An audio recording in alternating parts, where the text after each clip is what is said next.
નમસ્કાર વિદ્યાર્થી મિત્રો, હું શનિભાઈ શાહ શ્રી એસએન વિદ્યાલય પરિવાર વતી આ ઈ લર્નિંગ પ્રોગ્રામના ભાગ 6 ની અંદર આપનું હાર્દિક સ્વાગત કરું છું.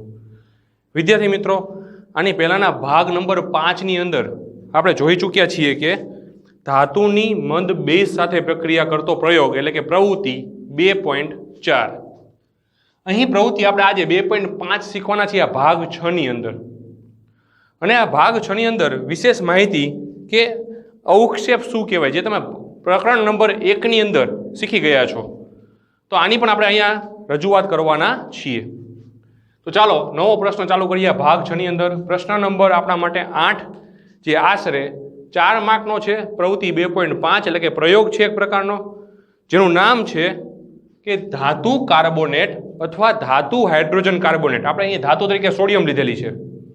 ધાતુ કાર્બોનેટ અથવા ધાતુ હાઇડ્રોજન કાર્બોનેટની મંદ એસિડ સાથેની પ્રક્રિયા સમજાવવાની છે.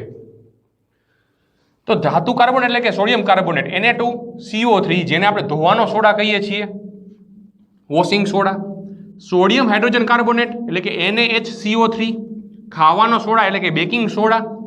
અને મંદ એસિડ તરીકે આપણે અહીંયા HCl હાઇડ્રોક્લોરિક એસિડ લેવાના છીએ.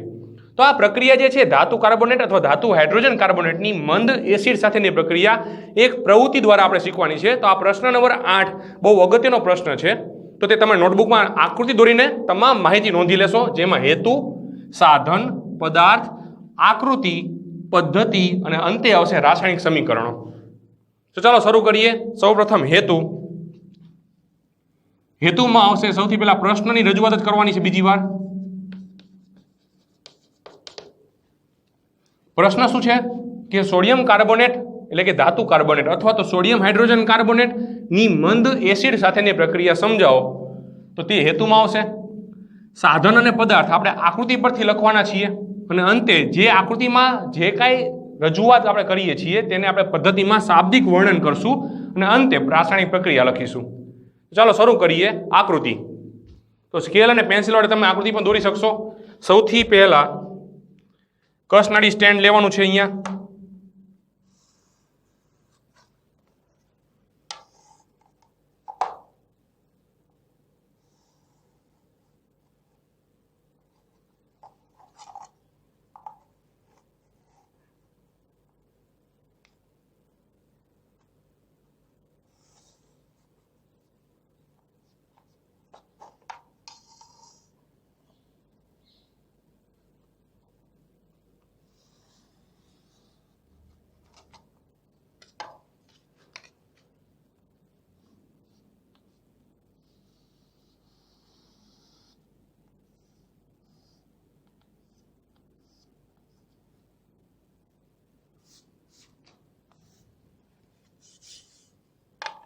ત્યારબાદ કસનાળી હોલ્ડર. આ આકૃતિમાં આપણે આ વખતે 2 કસનાળી લેવાની છે.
અહીં કસનળી ઉપર એક બૂચ લગાડશું આપણે, જે રબરનું હશે.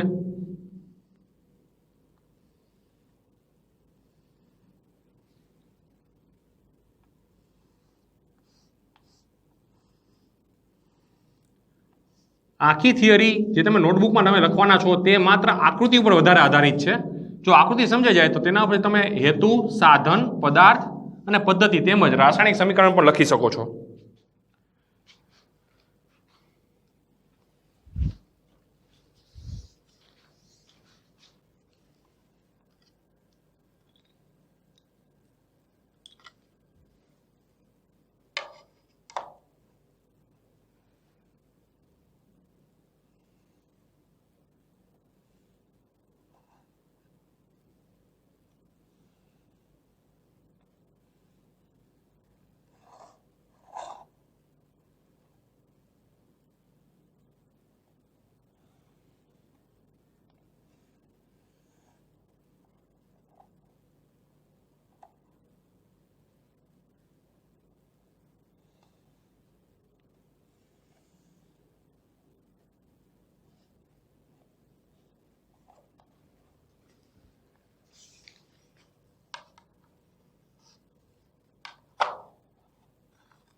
ચાલો નોંધ પાડી લઈએ.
તો ચાલો આકૃતિ પરથી નોંધ પાડી લઈએ. સૌ પહેલા સાધનોમાં કસનળી સ્ટેન્ડ, ત્યારબાદ 2 કસનળી, ત્યારબાદ વિમોચન નળી, રબરનું બૂચ અને થીસલ ગણની.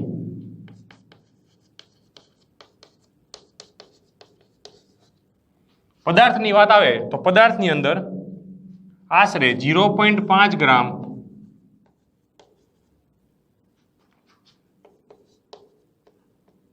NaHCO3 અથવા તો Na2CO3 એટલે કે ધાતુ હાઇડ્રોજન કાર્બોનેટ અથવા તો સોડિયમ કાર્બોનેટ આશરે 2 ml HCl અને આશરે 3 થી 5 ml કેલ્શિયમ હાઇડ્રોક્સાઇડ બીજી કસનળીમાં. તો આ રીતે આપણે જોઈએ તો કુલ જે આકૃતિમાં દર્શાવેલી વિગતો છે તેને પદ્ધતિમાં દર્શાવવી ખૂબ જ સરળ છે. તો સૌ પહેલાં આપણે સ્ટેન્ડ લેશું. સ્ટેન્ડ એટલે આકૃતિમાં દર્શાવ્યા પ્રમાણે સ્ટેન્ડની સાથે આપણે એક કસનળી ગોઠવીશું. આ કસનળી ઉપર આપણે એક રબરનું બૂચ ગોઠવીશું, જેમાં એક હશે થીસલ ફનેલ એટલે કે થીસલ ગણની અને બીજામાં હશે વિમોચન નળી. આ વિમોચન નળી બીજી કસનળીમાં ખુલે છે, જેને હાથ વડે પકડેલી છે. સૌથી પહેલી કસનળીની વાત આવે તો કસનળી નંબર 1 ની અંદર અને આ કસનળી નંબર 2. અહીં પ્રક્રિયા કરીશું આપણે પદ્ધતિ મુજબ. તો હેતુ જે છે એ પ્રશ્ન છે કે ધાતુ કાર્બોનેટ અને ધાતુ હાઇડ્રોજન કાર્બોનેટની મંદ એસિડ સાથેની પ્રક્રિયા સમજાવો. ત્યારબાદ પદાર્થ અને સાધનો આકૃતિમાંથી જોઈને લખવાના છે અને પદ્ધતિ જે આકૃતિમાં આપણે દર્શાવ્યા મુજબ નોંધી લેશું. તો ચલો સૌ પહેલા આકૃતિમાં દર્શાવ્યા મુજબ સાધનો ગોઠવો. બીજો પોઈન્ટ, બીજો મુદ્દો છે બીજા મુદ્દામાં આપણે વાત કરીશું કે સૌથી પહેલા કસનળી સ્ટેન્ડની અંદર કસનળી ગોઠવી બૂચ વડે બંધ કરો, તેમજ તેમાં વિમોચન નળી અને થીસલ ગણની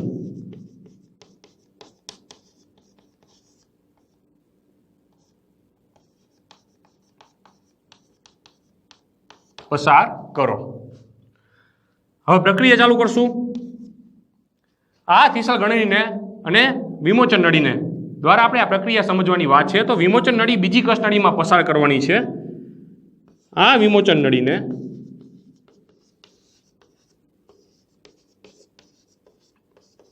CaOH ટ્વાઇસ થી ભરેલા કસનળીમાં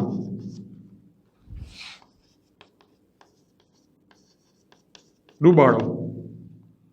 ચલો હવે પહેલી કસનળીમાં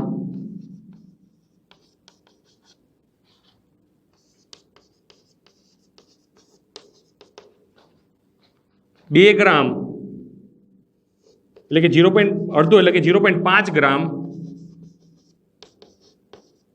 NaHCO3 અથવા તો Na2CO3 ઉમેરી થીસલ ગણની વડે આશરે 2 ml મંદ HCl ઉમેરો.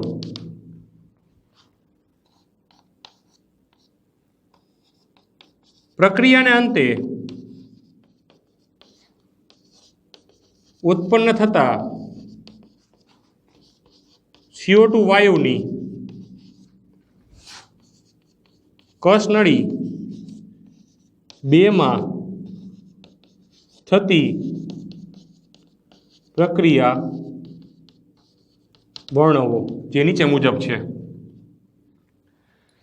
તો આ રીતે કહી શકાય કે આખી જે પદ્ધતિ છે, સૌપ્રથમ હેતુ, સાધનો, પદાર્થ અને અંતે પદ્ધતિ. તો પદ્ધતિ દર્શાવતા પહેલા આપણે આકૃતિ દોરવી પડશે. તો સૌપ્રથમ અહીં સ્ટેન્ડ લેવાનું છે. આ કસનળી સ્ટેન્ડની અંદર એક કસનળી ગોઠવો. કસનળીને રબર વડે એટલે કે રબરના બૂચ વડે ઢાંકી દો આ રબરના બુચ પાસે એમાંથી આપણે એક થીસલ ગળણી અને બીજી વિમોચન નળી પસાર કરવાની છે. આ વિમોચન નળી જે છે હવે કેમાં ખુલશે? બીજી કસ્ટડીમાં, જેમાં ભર્યું હશે આપણે કેલ્શિયમ હાઇડ્રોક્સાઇડનું દ્રાવણ. હવે પ્રક્રિયા કરીએ તો સૌથી પહેલા આપણે પહેલી કસ્ટડીમાં શું લેશું? 0.5 ગ્રામ એટલે કે અડધો ગ્રામ આશરે સોડિયમ હાઇડ્રોજન કાર્બોનેટ અથવા સોડિયમ કાર્બોનેટ. ત્યારબાદ આપણે તેમાં થીસલ ગળણીની મદદથી આપણે શું નાખશું? એમાં એસિડ ઉમેરીશું એટલે કે મંદ HCl ઉમેરીશું. આ મંદ HCl આમાં 0.5 ગ્રામ Na2CO3 અથવા NaCO3 સાથે પ્રક્રિયા કરે એટલે ત્યાં આપણને CO2 વાયુ ઉત્પન્ન થતો જોવા મળે છે. આ CO2 વાયુ જે છે હવે અહીંયા તો પેલી થીસલ ગળણી શું છે? દ્રાવણમાં ડૂબેલી છે. તો બાકીના ભાગમાં જોઈએ તો વિમોચન નળી જે છે તે હવામાં ખુલ્લી છે. તો આ કસ્ટડી જે છે તેની અંદર આપણે ઉપરના ભાગમાં જે વિમોચન નળી છે ત્યાંથી CO2 વાયુ એમાંથી પસાર થશે અને તે કેમાં પ્રવેશે છે? બીજી કસ્ટડીમાં પ્રવેશે છે. હવે આ જે CO2 વાયુ બીજી કસ્ટડીમાં પ્રવેશે વિમોચન નળી દ્વારા, તો ત્યાં રહેલા દ્રાવણ એટલે કે CaOH ટ્વાઇસ કેલ્શિયમ હાઇડ્રોક્સાઇડના દ્રાવણમાં જ્યારે જેવું CO2 વાયુ ઉમેરાય છે ત્યારે અલગ અલગ પ્રકારની આપણને પ્રક્રિયા થતી જોવા મળે છે. એટલે કે ત્યાં અવક્ષેપ ઉત્પન્ન થાય છે. કેમાં? બીજી કસ્ટડીમાં. તો તે આપણે પ્રક્રિયા દ્વારા સમજવાનું છે. તો ફરીથી એકવાર આ થિયરી જોઈ લઈએ. તો આ ભાગ 6 ની અંદર પ્રવૃત્તિ 2.5 8મો પ્રશ્ન જે 4 માર્કમાં પૂછાય છે કે ધાતુ કાર્બોનેટ અથવા ધાતુ હાઇડ્રોજન કાર્બોનેટ ધાતુ તરીકે સોડિયમ લીધેલી છે, તેની પ્રક્રિયા મંદ HCl એટલે કે એસિડ સાથે કરવાની છે. તો સૌ પહેલા હેતુ એટલે કે પ્રશ્ન લખી નાખવાનો છે. સાધન અને પદાર્થ આકૃતિમાંથી દર્શાવી દેવાના છે અને પદ્ધતિ દર્શાવતા પહેલા આપણે આકૃતિ દોરવાની છે, જે આપણે અહીં પદ્ધતિમાં તેની નોંધ પાડવાની છે. જેમ આકૃતિ દોરતા જઈએ તેની નોંધ આપણે મુદ્દા વાઇઝ કેમાં પાડવાની છે? નોટબુકમાં પદ્ધતિની અંદર લખવાની છે મુદ્દા પાડીને. તો ચાલો શરૂ કરીએ આકૃતિ. તો સૌથી પહેલા આપણે શું કરવાના છીએ? સ્ટેન્ડ ગોઠવવાના છીએ. તો આકૃતિમાં દર્શાવ્યા પ્રમાણે તમામ વસ્તુને સાધનોની ગોઠવણી કરવાની છે. તો સૌપ્રથમ સ્ટેન્ડ લો. આ સ્ટેન્ડમાં એક કસનળી ફિટ કરો અથવા ગોઠવો. તેની ઉપર રબરનું બુચ ગોઠવો. તેમાંથી એક થીસલ ગળણી અને બીજી વિમોચન નળી પસાર કરો. આ વિમોચન નળી હવે બીજી કસનળીમાં ડૂબાડો, જેમાં શું ભરેલું છે? CaOH ટ્વાઇસનું દ્રાવણ. હવે પહેલી કસનળીમાં જો આપણે વાત કરીએ તો પ્રક્રિયા શરૂ કરીએ તો એમાં પહેલા આપણે શું મેળવશું? પહેલી કસનળીમાં 0.5 ગ્રામ Na2CO3 અથવા NaCO3 અને આ થીસલ ગળણી મારફતે આપણે તેમાંથી એસિડ ઉમેરીશું.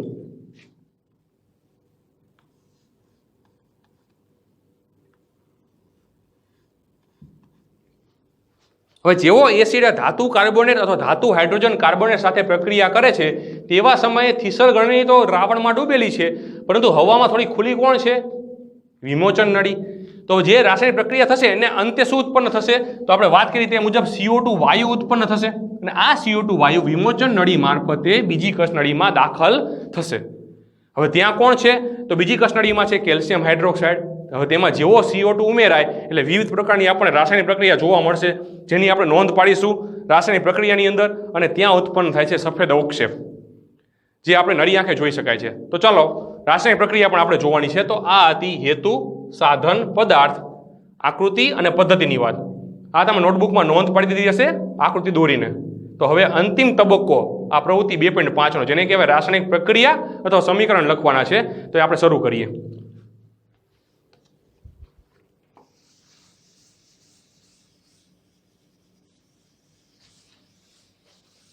આ થિયરી હજી આપણે ચાલુ જ છે થિયરી, જેમાં અંતિમ તબક્કો જે છે રાસાયણિક પ્રક્રિયા તે આપણે અત્યારે દર્શાવવાનો છે. આ થિયરી હજી કન્ટિન્યુ જ રહેશે 4 માર્કની.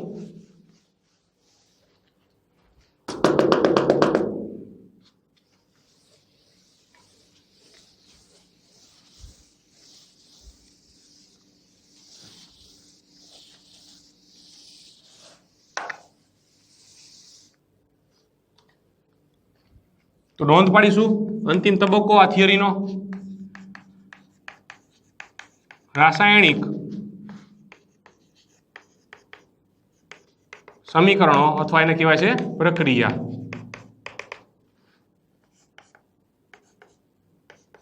તો જે કાંઈ આકૃતિમાં દર્શાવ્યું છે તેને હવે આપણે સમીકરણ દ્વારા સમજાવીશું. તો સૌથી પહેલા આપણે પહેલો મુદ્દો નોંધ પાડીશું કે કોની પ્રક્રિયા? એકવાર કરીશું આપણે ધાતુ કાર્બોનેટની પ્રક્રિયા એસિડ સાથે, બીજી વખત કરીશું પ્રક્રિયા ધાતુ હાઇડ્રોજન કાર્બોનેટની એસિડ સાથે.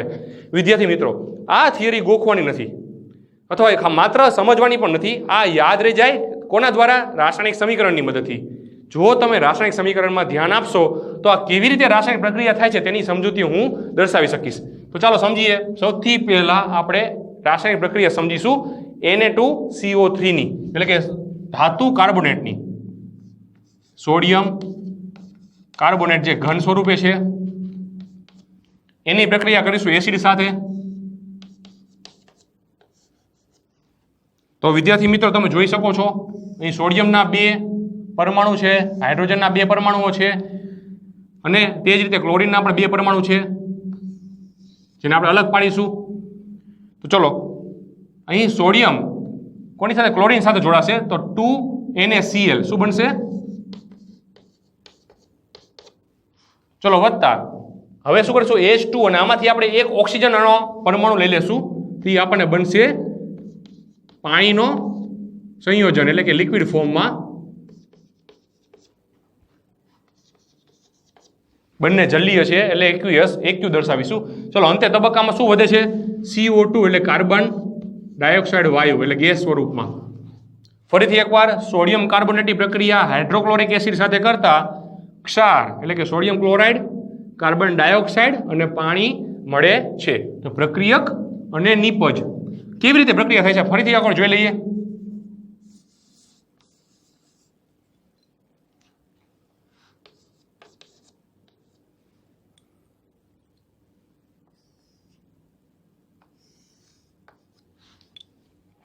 બે સોડિયમ અને 2 ક્લોરીનના પરમાણુ ભેગા થઈને સોડિયમ ક્લોરાઇડ બનાવશે.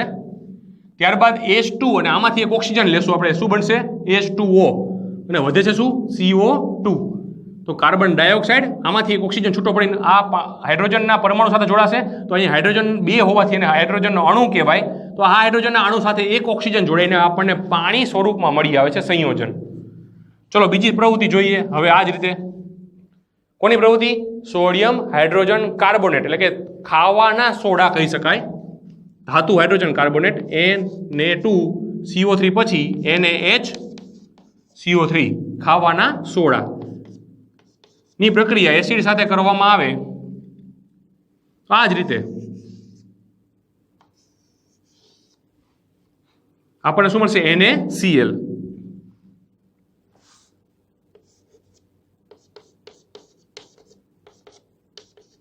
બંને જલીય ફોર્મમાં છે, આ ઘન સ્વરૂપમાં છે. વિદ્યાર્થી મિત્રો અહીં કેટલા હાઇડ્રોજન છે? 2 હાઇડ્રોજન ને આમાંથી એક ઓક્સિજન લેશે એટલે બનશે શું? H2O અને વધે CO2 ઉપરની જેમ જ.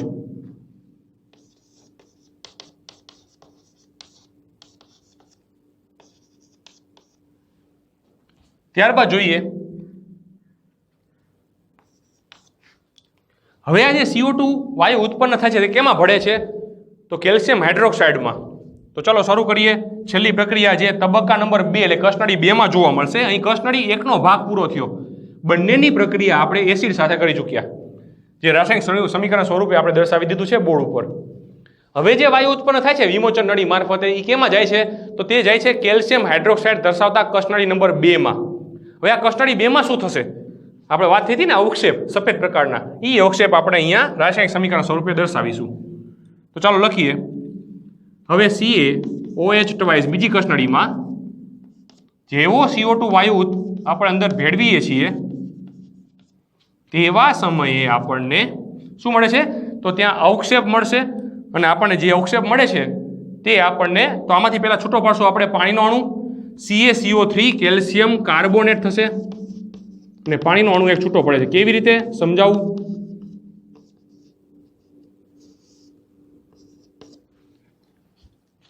CaCO2 છે આમાંથી એક ઓક્સિજન લઈ લેશે તો ઓક્સિજન અહીંયા એક લેશે આપણી પાસેથી.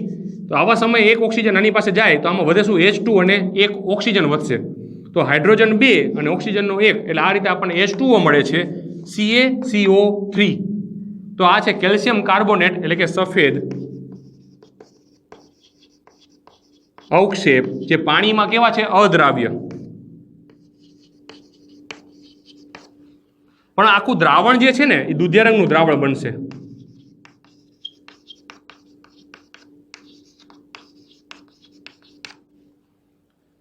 કારણ કે એમાં લિક્વિડ સ્વરૂપમાં કોણ છે? પાણી. તો આ કેલ્શિયમ કાર્બોનેટ અને પાણી બે મિશ્રણ થાય છે દુધિયા રંગનું દ્રાવણ. ક્યારે? કે જ્યારે આ કેલ્શિયમ હાઇડ્રોક્સાઇડમાં કાર્બન ડાયોક્સાઇડ વાયુ ઉમેરીએ એવા સમયે આપણને આ દુધિયા રંગનું દ્રાવણ જોવા મળે છે.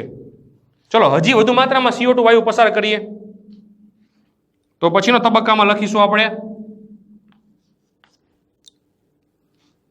આ કેલ્શિયમ કાર્બોનેટ અને પાણી એટલે કે H2O માં વધુ કાર્બન ડાયોક્સાઇડ ઉમેરીએ. CaCO3 જે ઘન સ્વરૂપે હતા, પાણી જે પ્રવાહી સ્વરૂપે છે, અને હજી વધુ માત્રામાં તેમાં સતત હું CO2 વાયુ પસાર કરતો રહું તો શું મળશે?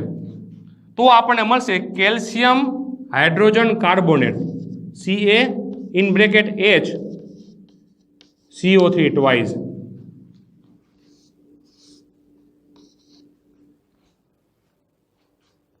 તો આ છે કેલ્શિયમ હાઇડ્રોજન કાર્બોનેટ જે પાણીમાં હવે દ્રાવ્ય થાય છે.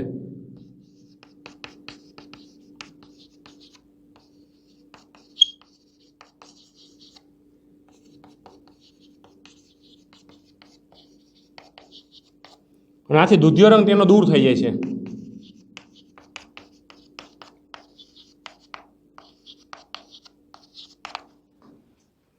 તો બે નોંધ પાડજો ખાસ કે દુધિયા રંગનું દ્રાવણ ક્યારે બને છે? કે કેલ્શિયમ હાઇડ્રોક્સાઇડના દ્રાવણમાં જ્યારે એકવાર CO2 વાયુ પસાર કરું તેવા સમયે અહીં નીચે સફેદ અવક્ષેપ મળશે આપણને.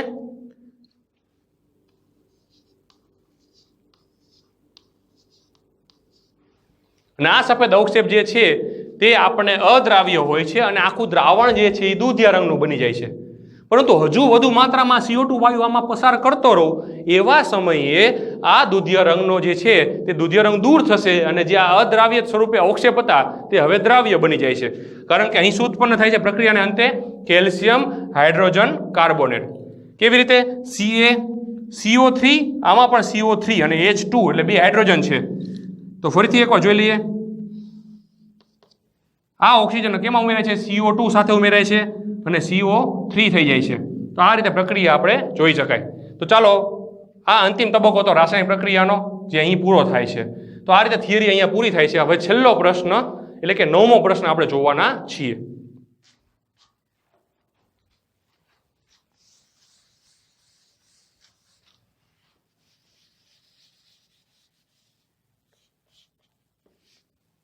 જે માત્ર MCQ માં પૂછાઈ શકે તેમ છે.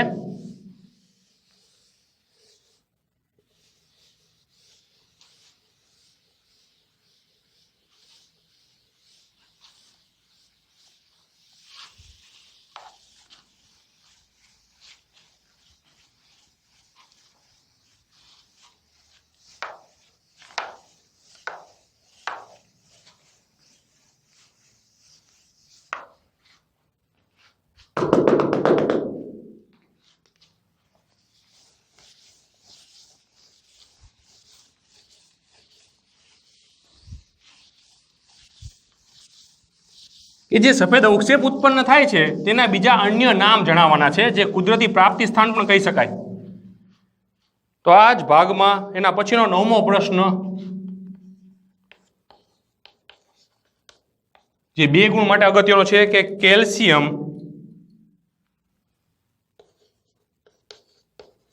કાર્બોનેટ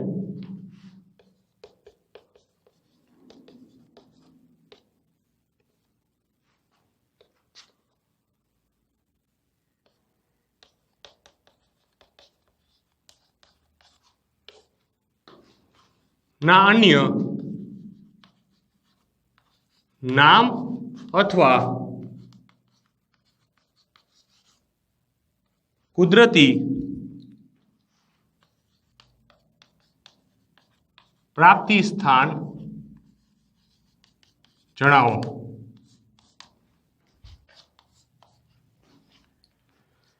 તો કેલ્શિયમ કાર્બોનેટ જે પાણીમાં અદ્રાવ્ય છે, જે અવક્ષેપ છે, તેના અન્ય નામ કહીએ તો આરસ પહાણ,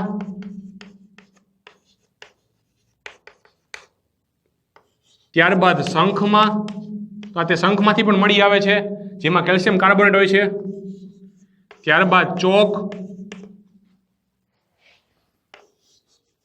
ત્યારબાદ તેને કહેવાય છે લાઇમસ્ટોન. તો આરસ પહાણ, શંખ, ચોક, લાઇમસ્ટોન અને અંતે એના તબક્કામાં કહીશું આપણે ચૂનાનો પથ્થર. તો કેલ્શિયમ કાર્બોનેટના ઘણા બધા અન્ય નામ છે અથવા તેના કુદરતી પ્રાપ્તિ સ્થાન પણ છે, જેને આપણે કહી શકાય છે કે આ રીતે દર્શાવી શકાય. તો લાઇમસ્ટોન, આરસ પહાડ, શંખ, ચોક, ચૂનાનો પથ્થર, ત્યારબાદ પરવાળા પણ કહી શકાય. તો આ રીતે કેલ્શિયમ કાર્બોનેટના બીજા અન્ય નામ જે 2 માર્કમાં પૂછાય છે અથવા એમસીક્યુમાં પણ પૂછાઈ શકે છે, જે બહુ અગત્યના છે. તો ચાલો મળીએ આના પછીના ભાગમાં નવા પ્રશ્ન સાથે. ત્યાં સુધી નમસ્કાર.